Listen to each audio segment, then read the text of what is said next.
देव सवितर्दुरितान् परास्व यद्भद्रं तन्नयास्व।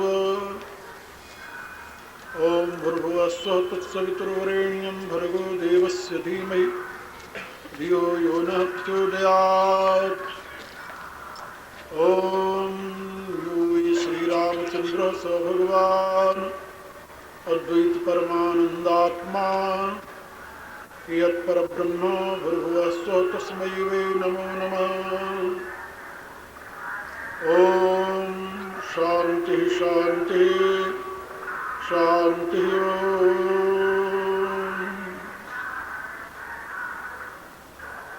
श्री राम जय जय राम। श्री राम जय जय राम।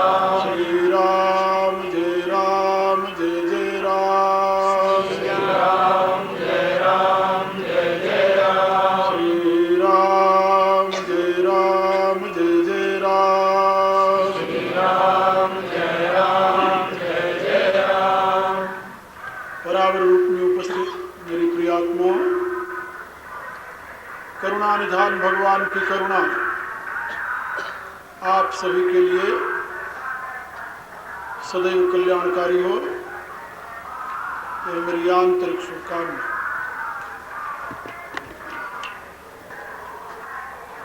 कुछ बातें सुनाई थी। मुख्य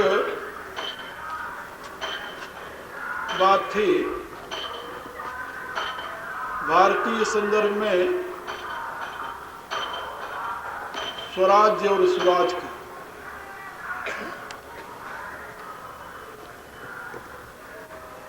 एक बात मैं आप लोगों को समझा देना चाहता हूं कि वैदिक विज्ञान में कोई ऐसी बात नहीं बताई गई है जो आपके जीवन की पहुंच में न हो, आपके पहुंच से जो दूर हो, ऐसी कोई बात नहीं कही।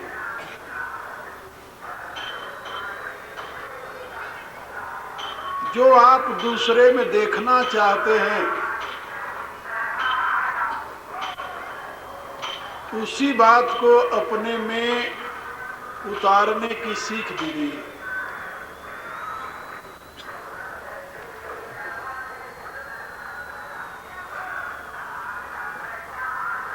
दुनिया का कोई ऐसा मनुष्य नहीं है जो लोभी को, कामी को, क्रोधी को, लालची को, स्वार्थी को हृदय से आदर देता हो। नहीं देता। ये सारे दोष जो हैं ये प्रकृतिस्थ पुरुष के हैं। उस व्यक्ति में सारे दोष आते हैं जो व्यक्ति प्रकृति से लगा हुआ है, प्रकृति में लिपाया है, जो प्रकृति में ही आनंद लेना चाहता है और आप उसे पसंद नहीं करते। कोई व्यक्ति नहीं पसंद करता। इसलिए शास्त्र कहता है कि जो आप दूसरे में पसंद नहीं कर रहे हैं उसी अवस्था में अपने आप को ले जाइए। दो बातें हैं, इन दोनों को आप समझ लीजिए। एक, जो आपको प्रिय नहीं है अपने लिए वह दूसरे को न दें, और दूसरा जो आप दूसरे में देखना चाहते हैं उसे अपने में प्रतिष्ठित करें। दो बात, सारे वेद शास्त्र का सार दो शब्दों में। अब इसकी एनालिसिस आप करें, इसका विश्लेषण आप करें कि आप दूसरे से क्या नहीं चाहते और आप दूसरे में क्या देखना चाहते हैं। बहुत पुस्तकें पढ़ने की जरूरत नहीं, ये स्वयं के अध्ययन की जरूरत है। हमारे यहाँ भारतीय ऋषियों ने एक बात समझाई कि वेद शास्त्र आदि जितने ग्रंथ हैं, इनके द्वारा तुम्हें कोई ज्ञान नहीं मिलने वाला है। ये तुम्हारे स्व के अध्ययन में सहयोगी तो होते हैं, लेकिन ये स्वयं में ज्ञान दाता नहीं है। इसीलिए बार बार इन ग्रंथों के पढ़ने के साथ एक शब्द प्रयोग किया गया, स्वाध्याय। वेद शास्त्र का अध्ययन क्या है? स्वाध्याय। स्वाध्याय माने स्व का अध्ययन। जब तुम किसी पुस्तक को पढ़ते हो तो ये मत समझो कि तुम दूसरी पुस्तक से ज्ञान ले रहे हो, ऐसा नहीं है। उस पुस्तक के माध्यम से तुम स्वयं को पढ़ रहे हो, तो तुम्हारा स्वाध्याय है। स्वाध्याय माने स्व का अध्ययन। और यदि उस पुस्तक के माध्यम से तुम अपना अध्ययन नहीं कर रहे, वो तुम्हारी पढ़ाई व्यर्थ है, निष्प्रयोजन है, किसी काम के नहीं है, क्योंकि तुमने स्वाध्याय नहीं किया। स्वाध्याय नहीं किया। यदि स्वाध्याय किया होता प्रमाद रहित होकर, तो तुम्हें अवश्य ही अपने अंदर में निहित ज्ञान के प्रकाशित करने की विधि ज्ञात हो गई होती। और इसके लिए दो प्रक्रियाएं हैं, जैसे मैंने बताई। जो तुम दूसरे में देखना चाहते हो उसको स्वयं में प्रतिष्ठित करो, और जो अपने साथ बरतना चाहते हो वही तुम दूसरे के साथ बर्ताव करो। दो बात, ये स्वाध्याय के दो पहलू। तो कल जो मैंने बात बताई थी आप लोगों को स्वराज्य की, वह कोई आकाश की बात नहीं थी, आपके पहुंच से परे की बात नहीं थी, किसी दूसरे दुनिया की बात नहीं थी, इसी दुनिया की, आपके जीवन से लगी हुई बात। यदि आप सही में स्वराज्य को प्राप्त कर लें, अपना राज्य आपको यदि मिल जाए, अपना प्रकृति के राज्य को प्राप्त करके आप अपनी महत्ता यदि समझते हैं, तो आप अपनी आत्मा का हनन कर रहे हैं। वेद कहता है आप अपने आप को मलबे के नीचे दबा रहे हैं। दुनिया भर के मलबा इकट्ठा किए, उसके नीचे अपनी आत्मा को दफना दिए, दबा दिए। अब आपकी महत्ता अपने से नहीं है, आपकी महत्ता उस मलबे से आप आंक रहे हैं। यदि मेरे पास ये न होता तो लोग मुझे ये न समझते, लेकिन वेद कहता है कि उससे तुम्हारी महत्ता नहीं है, तुम्हारी महत्ता तुम्हारे होने से है। सोचिए, अतुल संपत्ति के आप स्वामी बन जाएं,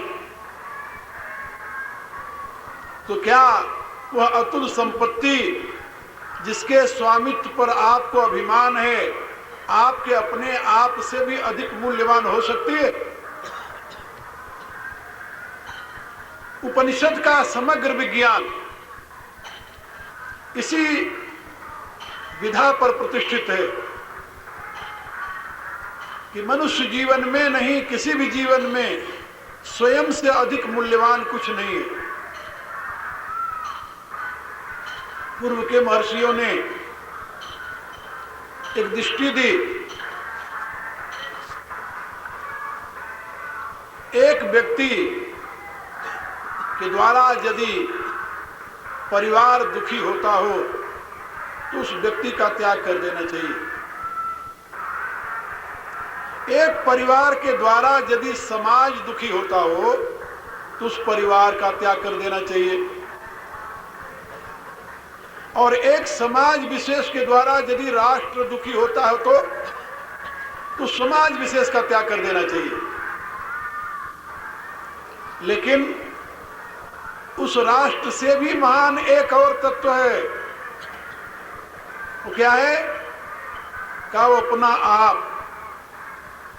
इसलिए आत्मार्थे पृथ्वीम त्यजेत, यदि इतने पर तुम्हें शांति नहीं मिलती हो तो अपनी आत्मा के उत्थान के लिए, कल्याण के लिए, आत्मा की प्रतिष्ठा के लिए तुम्हें सारी पृथ्वी का त्याग कर देना चाहिए। इतनी महिमा है आत्मा की।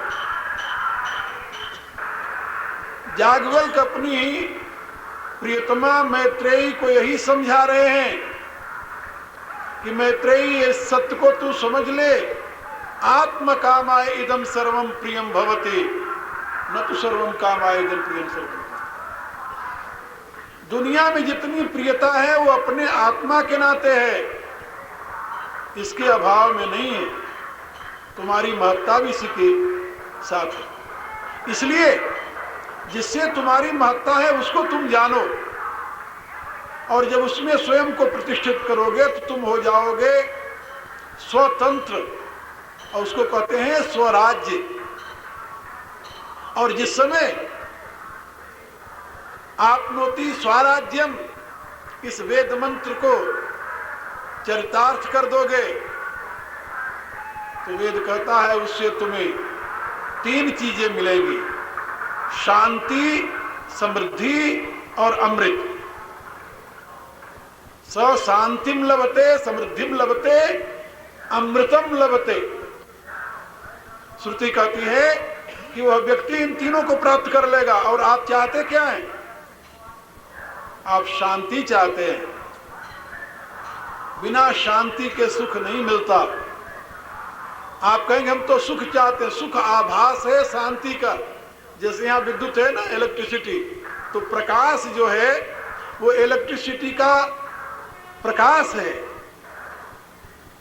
यदि आप प्रकाश चाहते हैं तो आपको विद्युत की उपासना करनी पड़ेगी। इसी रूप से भगवान ने गीता के दूसरे अध्याय में कहा, अशांतस्य कुतः सुखम। सुख तो शांति का प्रकाश है। यदि शांति नहीं है तो सुख नहीं मिलने वाला। तो स शांतिम आपनोति, जो स्वराज्य प्राप्त कर लिया है उसे शांति मिल जाती है। और शांति उसकी स्मशान की नहीं होती। शांति 2 प्रकार की है। एक तो स्मशान की शांति, और दूसरी स्मशान की शांति नहीं है, वो है पूर्णत्व की शांति, जहां किसी भी प्रकार की कमी नहीं है। गीता में प्रतिपादित तो शांति स्मशान की शांति नहीं है। स शांतिम आपनोति न काम कामी, ये कौन सी शांति है? तो भगवान कहते हैं, आपूर्यमाणम अचलम प्रतिष्ठम समुद्रम आप प्रविशन्ति यद्वत् तद्वत् कामायम प्रविशन्ति सर्वे स शांतिम आपनोति न काम कामी। कहा जैसे समुद्र है, प्रशांत सागर को किसी ने देखा हो, प्रशांत महासागर को, जिसमें किसी भी प्रकार की रिपल्स नहीं है, वेव्स नहीं है, लहर नहीं है, उछाल नहीं है, अपने आप में वो पूर्ण है, पूर्ण है अपने आप में। उसको कहते हैं पूर्णता की शांति। तो गीता उस शांति का उपदेश देती है जो पूर्णता के द्वारा आपको प्राप्त होने वाली है। पूर्णता की शांति। स शांतिम आपनोति, और साथ समृद्धिम आपनोति, अमृतम आपनोति, वह शांति को पाता है और पूर्णता की शांति, समृद्धि की शांति पाता है। और उसकी शांति नाशवान नहीं होती, आज है कल नहीं रहेगी ऐसी बात नहीं है। अमृतम, अमर शांति प्राप्त कर लेता है, समृद्धि युक्त शांति प्राप्त कर लेता है। ये तो आपने सुना होगा कबीर का एक दोहा, चाह गई चिंता मिटी मनुआ बेपरवाह, जाको कछु न चाहिए सो शाहन को साह। जब तक की आशा जगत की तब लग जग को दास। रहीम ने एक दोहे में कहा, दिए लोभ चश्मा चखन लघु पुनि बड़े उलखान। जब भिखारी आपके सामने मांगने आता है क्या कहता है, हे राजा बाबू। आपको राजे का क्या पुकारता है, वो 2 पैसे का आदमी 4 पैसे का आदमी उसे राजा दिखाई देता है। क्यों? आशा है कि कुछ दे देगा। तो दिए लोभ चश्मा चखनी लघु पुनि बड़े उलखाएं। तो कबीर कहता है कि जब लगी आशा जगत की तब लगी जग को दास, और जगत दास तब होता है जब मन भयो निराश। कबीर की बात और तुलसी की बात सुनिए। तुलसी कहते हैं कि जो ईश्वर है वह तो सूर्य के समान है, और वो जो जगत का वैभव है वो छाया के समान है। यदि तुम छाया की तरफ मुंह करके चलोगे तो छाया तुम्हारे आगे आगे दौड़ती जाएगी, लेकिन यदि तुम्हारा मुंह सूर्य की तरफ हो जाए तो, और उधर चल पड़ो तो फिर छाया तुम्हारे पीछे पीछे चलेगी। तो कहते हैं कि जो भगवान की तरफ मुंह करके चलता है, ये दुनिया का वैभव उसके पीछे चलता है, लेकिन जो माया की तरफ मुंह करके दौड़ता है वो छाया को पकड़ नहीं पाता, वो आगे आगे दौड़ती रहती है। इसलिए आपनोति स्वराज्यम, जीवन का परम लक्ष्य क्या है? स्वराज्य की प्राप्ति। ये जो हमारे परम आदरणीय श्रीमान तिलक ने घोषणा की थी कि स्वराज्य हमारा जन्म सिद्ध अधिकार है, तो वेद के इसी मंत्र के अर्थ के रूप में की थी कि वेद ने हमें निर्देश दिया है कि तुम्हारे जीवन का परम लक्ष्य है आपनोति स्वराज्य। ये चरम लक्ष्य है तुम्हारे जीवन का। यदि ये लक्ष्य तुम्हारा पूरा हो जाए फिर तुम समाज की सुंदर रचना में हेतु बन जाओगे। इमर्शन नाम का एक दार्शनिक और संत अमेरिका का, वो कहता है कि ये दुनिया रहने योग्य तभी बनी है जबकि यहां पर कुछ तत्वज्ञ रहते हैं। यदि सभी सामान्य स्तर के मनुष्य हो जाएं तो ये दुनिया नरक हो जाएगी, यहां रहना मुश्किल हो जाएगा। यदि सभी स्वार्थी हो जाए, सभी स्वार्थी हो जाएं यदि, तो दुनिया नरक बन जाए। हम कल्पना करते हैं राम राज्य की, हमारे इतिहास में इससे सुंदर सुराज कहते हैं, सुखी प्रजा जिन पाई सुराजू। स्वराज की व्याख्या तुलसीदास ने की। तो राम राज्य से सुंदर राज्य की कल्पना हम लोग नहीं कर पाए और न कर पाएंगे कभी। महात्मा गांधी भी राम राज्य की कल्पना करते रहे। राम राज्य की विशेषता क्या थी? तुलसीदास जी लिखते हैं कि राम राज्य में कोई स्वार्थी नहीं था, स्वार्थी नहीं था। सब उदार, सब पर उपकारी।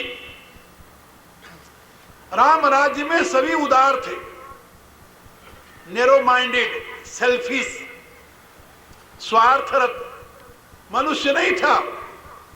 सब उदार, सब परोपकारी, और सभी परोपकारी थे, सभी दूसरे के उपकार में लगे रहते थे। सभी की दृष्टि एक थी कि दूसरे का भला कैसे होगा। अपने सुख की चिंता यदि आप न करें तो याद रखें, इस समय भारत में 90 करोड़ लोग रहते हैं, सब आपके सुख की चिंता करेंगे, मेरा विश्वास है। और विश्वास नहीं, मेरा अपना अनुभव है, दृढ़ता के साथ आपको कह रहा हूं। केवल भारत के लोग ही आपकी चिंता नहीं करेंगे, दुनिया का मनुष्य आपकी चिंता करेगा। क्योंकि जब तक आपको चाह है तब तक दुनिया को आप चाहते हैं, आपको दुनिया की जरूरत है। जिस दिन आपने चाह त्याग दी उस दिन आपकी जरूरत दुनिया को हो जाएगी, दुनिया आपको चाहेगी, फिर आपके सुख की चिंता दुनिया करेगी। अनेकों देशों में घूमा हूं, 20 वर्ष हो गया घूमते ही, विदेशों में, पहले भारत में भी घूमता रहा 20 वर्ष।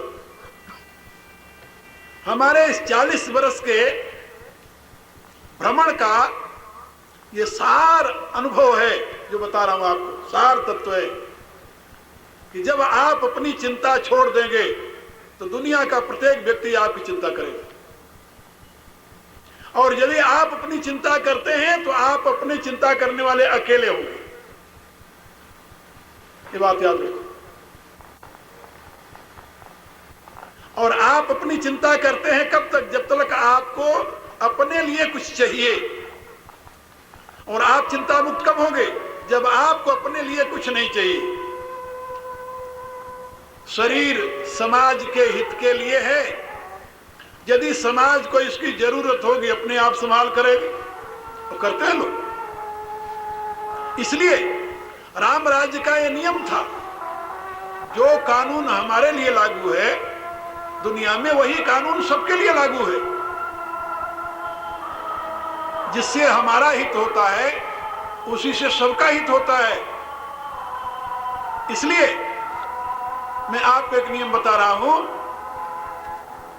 कि राम राज्य में इसलिए सुराज्य था कि उस समय कोई व्यक्ति अपनी चिंता नहीं करता था, सब सबकी चिंता में लगे रहते थे। और जहां सब सबकी चिंता करता हो वहां दुख कहां से आएगा। इसलिए तुलसीदास जी लिखते हैं कि राम राज्य में नहीं दरिद्र को दुखी न दीना, नहीं को अबुध न लक्षणहीना। वहां पर कोई दुखी नहीं था, कोई दरिद्र नहीं था, कोई दीन नहीं था, क्योंकि कोई अबुध नहीं था। जहां का राजा स्वयं अपनी प्रजा को बुला करके आत्म तत्व का उपदेश करता हो। एक रामायण की सबसे महान ये उद्भावना है गोस्वामी जी की। रामायण में, रामचरितमानस में भगवान राम स्वयं अवधपुर वासियों को बुला करके उपदेश देते हैं। आपको अन्यत्र कहीं नहीं मिलेगा। और उपदेश किस चीज का देते हैं? तत्व विज्ञान का, मनुष्य शरीर की यथार्थता का। और समझाते हैं कि जो मानव धर्म का अनुकरण करने वाले हैं उनका मैं पिता हूं, रक्षक हूं, लेकिन जो मानव धर्म के विपरीत आचरण करने वाले हैं मैं राजा हूं, राजा होने के नाते काल रूप तिनकर में भ्राता। ये भाइयों, मैं उसके लिए काल हूं, काल दंड देता है, मैं दंड देता हूं उसे। शुभ और अशुभ कर्म फलदाता। इसलिए मैं आप लोगों को बता रहा था कि वेद का जो ये संदेश है, इस संदेश को आप अपने जीवन में उतारें। उतारने की कोशिश करें। आज दिन में एक चर्चा हो रही थी,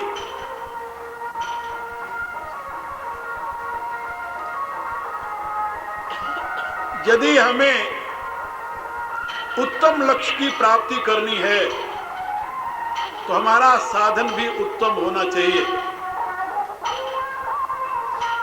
एक विचारधारा है,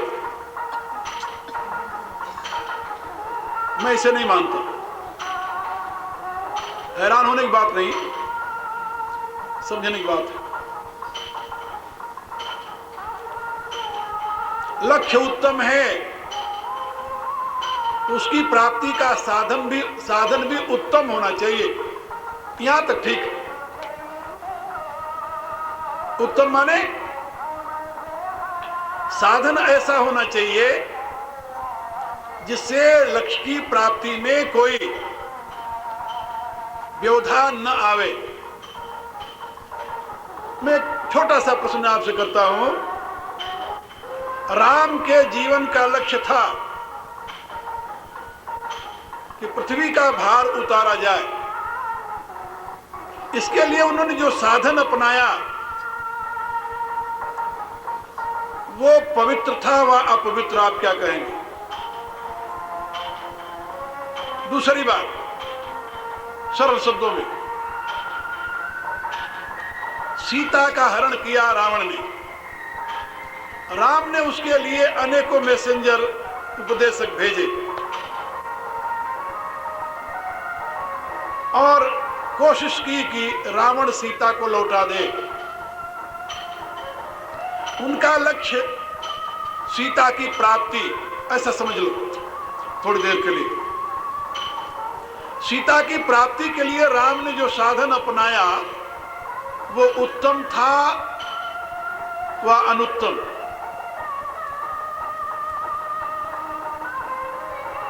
और थोड़ा और आगे बढ़िए। ये बात बहुत महत्व की है, इसको समझने की कोशिश कीजिए। प्रत्येक जीव के जीवन का लक्ष्य है परमात्मा की प्राप्ति। धर्मशास्त्र की यही घोषणा है। उसके लिए आपके पास साधन मिला हुआ है, ये शरीर। बिना शरीर के आप धर्मानुष्ठान नहीं कर सकते, परमात्मा की प्राप्ति नहीं कर सकते। शरीर माध्यम खलु धर्म साधनम, शास्त्र क्या कहता है? शरीर ही निश्चय रूप से धर्म साधना का आधार है। शरीरम आद्यम खलु धर्म साधनम। तुलसीदास जी ने इसी का अनुवाद किया अपनी रामायण में, तन बिनु भजन वेद नहीं वरना। परमात्मा की प्राप्ति आपका लक्ष्य है, उसके लिए साधन क्या है? शरीर। शरीर सत्य है व असत्य, क्या रहा है आप लोग? शरीर जो आपके पास है ये पवित्र है व अपवित्र, सत्य है व असत्य, नाशवान है या अविनाशी, दुखद है या सुखद? ये चार प्रश्न होते हैं आपके सामने। जो शरीर साधन रूप में मिला हुआ है वो सत्य है व असत्य है, नाशवान है या अविनाशी है, सुखद है व दुखद है, पवित्र है व अपवित्र है? क्या उत्तर आएगा? सोचो। यदि अपवित्र शरीर के माध्यम से पवित्र परमात्मा को प्राप्त करने की आपकी आकांक्षा है तो सही है या गलत? क्या राय है?